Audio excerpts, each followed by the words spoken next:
अस्सलाम वालेकुम नाज़रीन, मैं हूँ सलवा हसनैन। आप देख रहे हैं सूर्या न्यूज़। आइए नजर डालते हैं आज की अहम खबरों पर। Karachi bureau chief journalist Mohammad Farooq वरुड़ कादरी बार एसोसिएशन के सालाना अशाइया की तकरीब में निगरान वज़ीर आला सिंध जस्टिस मकबूल बाकिर की ख़ुसूसी शिरकत।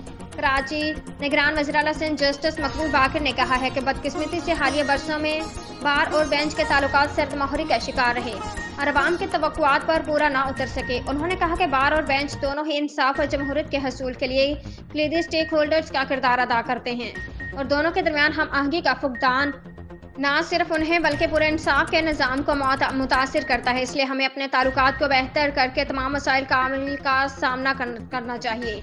ये बात उन्होंने कराची बार एसोसिएशन के सालाना अशाइया के मौका पर तकरीब से खिताब करते हुए कही। तकरीब में chief justice Sindh high court justice Akeel Ahmed Abbasi, सदर कराची बार एसोसिएशन आमिर सलीम, नायब सदर Mumtaz Ali Mehdi, general secretary Waqar Alam Abbasi, joint secretary Sabi Mahmood और दीगर ने शिरकत की।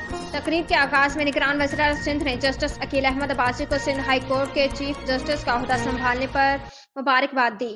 उन्होंने उम्मीद जाहिर की कि जस्टिस अकील अब्बासी के ओहद में बार और बेंच दोनों मिलकर इंसाफ के हसूल के लिए काम करेंगे।